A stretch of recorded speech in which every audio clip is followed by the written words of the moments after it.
और अब बात थर्ड ग्रेड शिक्षक भर्ती परीक्षा की। तो परीक्षा में आपको बता दें कि जो परीक्षा का आज तीसरा दिन है और आज की पहली पारी की परीक्षा जो है वो संपन्न हो चुकी है। पहली पारी में संस्कृत विषय लेवल द्वितीय की परीक्षा हुई है। जयपुर में तकरीबन 91.24% अभ्यर्थियों की उपस्थिति रही है। कल 64,153 में से आपको बता दें कि करीब यहां पर 57,000 जो है यानी कि 67,000 से भी ज्यादा अभ्यर्थी उपस्थित रहे थे और 5,530 अभ्यर्थी जो है वो पहली पारी में अनुपस्थित रहे थे। दूसरी पारी की अगर बात की जाए, अंग्रेजी विषय लेवल द्वितीय की परीक्षा ये होगी और जिसमें आपको बता दें कि जो तमाम परीक्षा केंद्र हैं उनमें 54,960 अभ्यर्थी परीक्षा देंगे। तो तीसरा दिन है, तमाम कड़ी सुरक्षाओं के बीच पेपर का आयोजन हो रहा है। पहली पारी की परीक्षा हो चुकी है, 12 बजे जो है पेपर समाप्त हो चुका है और दूसरी पारी की परीक्षा की तैयारी यहां पर होगी। हालांकि इसी बीच छुटपुट कुछ खबरें भी सामने आ रही है, कुछ डमी कैंडिडेट्स भी निकलकर सामने आ रहे हैं, लेकिन प्रशासन अलर्ट मोड पर है, पूरी तरीके से सतर्क है प्रशासन भी, विभाग भी। कुछ कमियां कहीं कहीं पर देखने को मिल रही है, लेकिन उन कमियों को पूरा करने की कोशिश की जा रही है और कई जिले ऐसे हैं जहां पर नेटबंदी की गई है।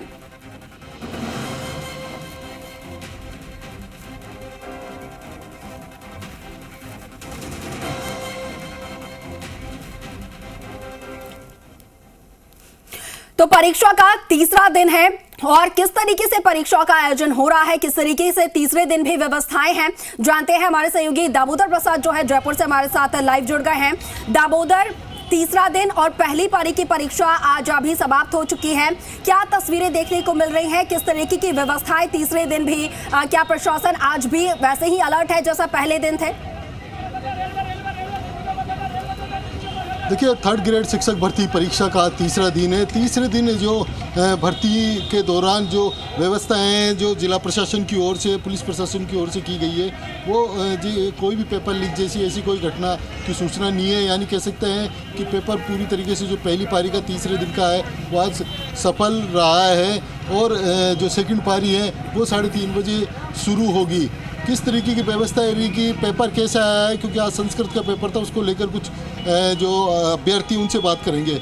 पेपर देखे हो, किस तरीके का पेपर रहा और किस तरीके की व्यवस्था देखने को? पेपर अच्छा रहा था कुल मिलाकर, और राजस्थानी साहित्य जो थोड़ा सा टफ रहा था और आईटी है वो टफ रहा था, बाकी संस्कृत और जीके एवरेज रही थी और अच्छा पेपर रहा था। मेरिट की अगर बात करें तो 75 के करीब जाने की उम्मीद है। Thank you. आप क्या कहेंगे पेपर को लेकर, किस तरीके के पेपर रहा और पेपर में जो क्वेश्चंस वगैरह आते हैं कई बार जैसे डिफरेंट आ जाते हैं इस तरीके का, उसको लेकर? ये जो अभी पेपर हुए रहे हैं उसमें मैं बांसवाड़ा से रनिंग करते हुए यहाँ आया हूँ। एक तो सेंटर उधर दिया, दूसरे दिन इधर, तो शारीरिक और मानसिक बहुत थकान लग जाती है। तो आयोग को ये भी ध्यान रखना चाहिए कि इस तरह से व्यवसाय नहीं हो। और ये जो पेपर देखे गए उस पेपरों में ये चीज़ कॉमन आ रही है कि राजस्थानी भाषा में प्रश्न पूछे जा रहे हैं और न ही उनका इंग्लिश वर्जन दिया है। तो लगभग 6-7 क्वेश्चन हर पेपर में पूछे जा रहे हैं, तो ये क्वेश्चन डिलीट होने चाहिए और या तो बोनस मिलना चाहिए। देखिए, कुछ क्वेश्चन को लेकर भी जो आपत्ति बताई है, उसमें भी खास तौर से जो नेटबंदी है उसको लेकर भी अभ्यर्थियों को खासी परेशानी हुई है आज, क्योंकि नेटबंदी से सेंटर ढूंढने में दूर दराज से आने वालों को खासी परेशानी हुई, उसको लेकर भी बात करेंगे। सर, आप कहाँ से आए हो और आज नेटबंदी भी रही, तो किस तरह की समस्या देखने को मिली? सर, मैं श्रीदयाल सिंह राजावत भीलवाड़ा ज़िले से आया हूँ। नेटबंदी होने के कारण से हमें एग्ज़ाम सेंटर ढूंढने में बड़ी दिक्कत आई और ऑटो रिक्शा वालों ने भी बहुत ही ठगने का प्रयास किया था। हालांकि हम लोग जयपुर के जानकार थे तो उनके ठगाई में नहीं आ पाए। यहाँ के पुलिस प्रशासन और सभी अधिकारियों की परीक्षा को लेकर माकूल व्यवस्था थी। रेलवे स्टेशन से लेकर परीक्षा सेंटर तक हमारा सहयोग किया गया, इसलिए प्रशासन के हम आभारी हैं। Thank you. और भी अभ्यर्थी, उनसे बात कर लेते हैं। क्या कहेंगे पेपर को लेकर, किस तरह की व्यवस्थाएं देखने को मिली? सर, मैं हरिओम शर्मा झालावाड़ ज़िले से। पेपर की जो व्यवस्थाएं थी यहाँ माकूल व्यवस्थाएं थी, पर्याप्त व्यवस्थाएं, स्कूल की प्रशासन की तरफ से अच्छी व्यवस्थाएं की गई हैं। पेपर आज का पेपर जो था लेवल का था। देखो, महिला अभ्यर्थी, उनसे बात कर लेते हैं। क्या कहेंगे, किस तरीके का पेपर रहा आप देखेगा?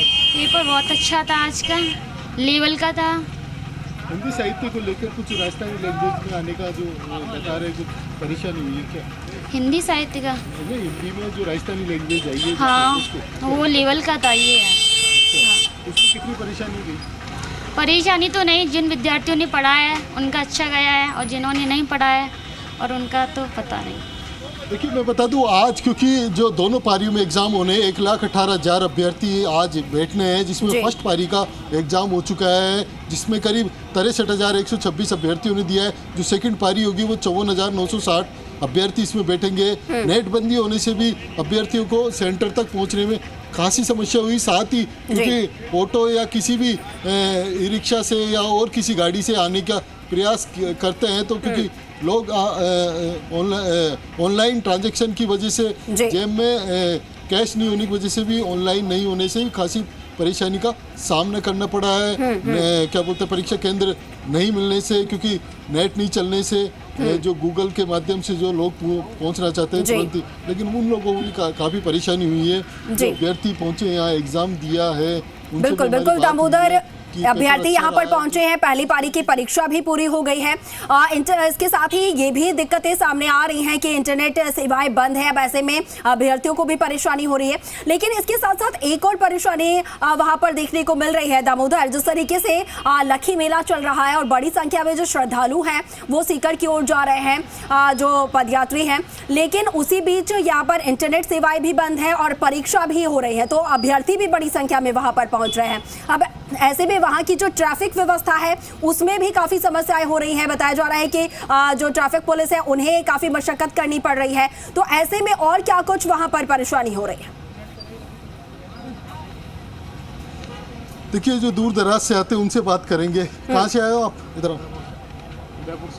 उदयपुर से आए। लक्की मेला भी चल रहा है इस समय राजस्थान का, क्योंकि सीकर में तो जो श्रद्धालु है उनका भी आवागमन रहता है। और जो जैसे दूर दराज आप आए हो, तो कितनी परेशानी हुई है आपको, क्योंकि इधर से जो भक्त हैं वहाँ भी पहुँचते हैं, ऐसे में अभ्यर्थियों की संख्या ज़्यादा हुई है। रात को तो मैं देखो लेट थे, मतलब 100 से भी ज़्यादा अभ्यर्थी थे उसमें रोडवेज बस में, और परेशानी तो देखो परेशानी तो हुई है, और इतना दूर देना नहीं चाहिए सेंटर, और कहने का मतलब ये है कि पास में ही दे देना चाहिए, और कहने का मतलब ये है कि आजकल ज़्यादा ये अपने पेपर आउट करना का उसको संतुष्टि के लिए दिया है, लेकिन दूर बच्चों को ज़्यादा, जैसे बांसवाड़ा से आए हैं, कोई इधर उधर से भी आए हैं, तो मैं भी इधर कोटड़ा से ही हूँ, मैं उदयपुर कोटड़ा से हूँ। देखिए, सेंटर उसी जिले में दें जिससे अभ्यर्थियों को भी परेशानी हो।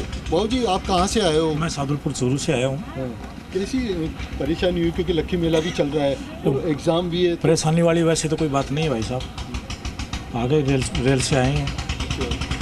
हाँ, देखिए, अपने अपने साधन से, कुछ तो पर्सनल साधन होता है, क्योंकि सरकार की ओर से भी रोडवेज में निःशुल्क सेवाएं दी गई है, और कुछ लोग हैं वो ट्रेनों के माध्यम से भी परीक्षा केंद्र तक पहुंचते हैं। जी दामोदर, जिस तरीके से प्रशासन की तरफ से व्यवस्थाएं की गई हैं अभ्यर्थियों के लिए, बसेस में उन्हें फ्री जो है यात्रा के लिए दिया गया है, इसके साथ ही मेट्रो ट्रेन और सिटी बसेस में भी इस बार उन्हें मुफ्त में जो है वो यात्रा कर सकते हैं। तो क्या ये जो प्रशासन की तरफ से व्यवस्था की गई है, ये अभ्यर्थियों तक वैसी व्यवस्था पहुंच पा रही है? क्या उन्हें पूरा लाभ इसका मिल पा रहा है?